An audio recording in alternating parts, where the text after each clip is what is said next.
Well, good morning. Jill Franken with the City of Sioux Falls Health Department and the Emergency Operations Center for the city. A couple of updates I want to let you know about. Yesterday, the governor made an announcement on 2 executive orders that impact our community. The first was an update to her original executive order that offered guidelines for what South Dakotans shall do due to COVID-19. She also issued an executive order specific to Minnehaha and Lincoln counties, directing people over the age of 65 and those with certain serious underlying health conditions to stay at home, except to work, except for those who work in critical infrastructure sector jobs or to conduct essential errands. So what we're doing today now is we're reviewing the governor's executive orders to make sure that the city's existing ordinance, as well as our Safer at Home proclamation, align well. And so those are things that we're working on today and just understanding. Want to let you know, too, that existing city ordinance is still coming forward for second reading tonight. It's a city council meeting at 7 p.m., which will extend that current ordinance as it is for an additional time period through or until April 22nd. So that'll be coming forward tonight. I think this morning the most important thing for all of us to understand as a community, whether it's through our city ordinance action or whether through a proclamation or through, importantly, the governor's executive orders, it's really the most important underlying factor in all of that is the importance of social distancing right now. All of us need to stay safer at home as much as possible by limiting unnecessary trips outside our homes, other than to take walks, maybe get on your bike, or other forms of exercise that you can do while being socially distanced from other people. We need to support businesses that are promoting social distancing right now. And very importantly, people over the age of 65 or anyone with serious underlying medical conditions must stay at home right now.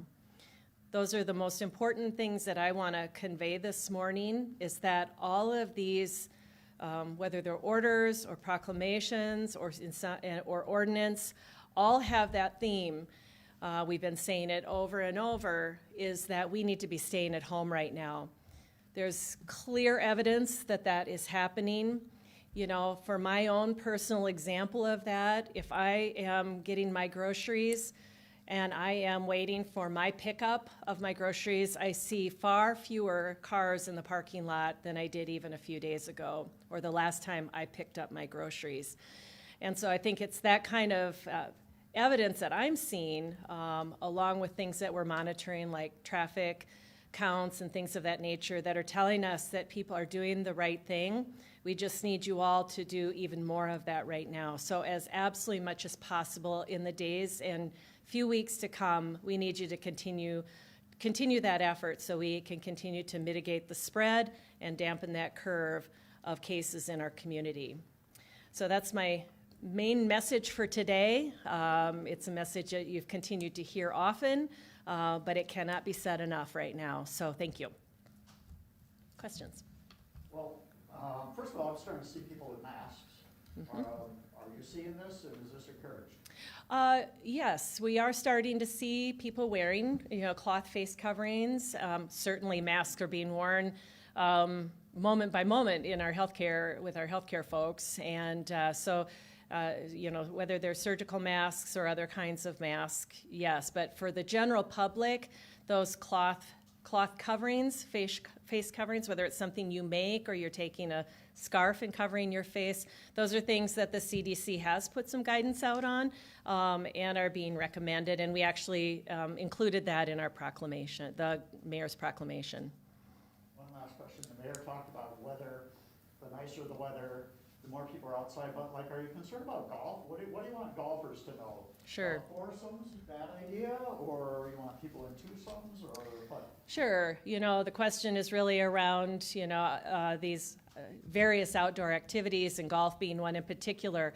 I know that the golf courses are taking very specific, I've talked to several people who run golf courses or are part of managing a golf course, and in particular, those activities can be very solitary.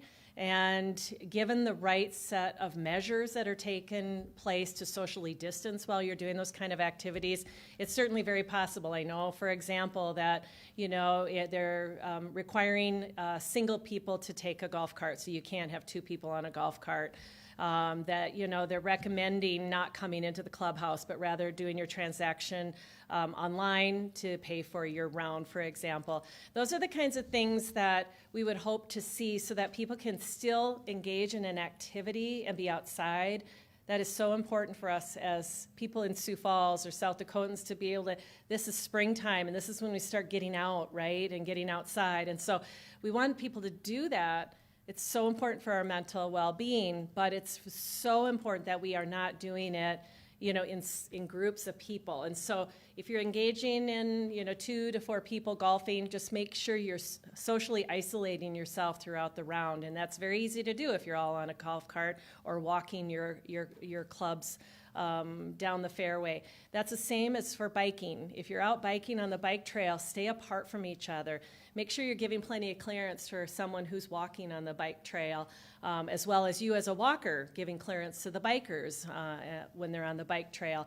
And when you're out walking in your neighborhood, make sure you're not walking in large groups of people, keeping yourself apart from each other, but perhaps far, so that you can still engage in the conversation with someone that's 6 feet or more from you.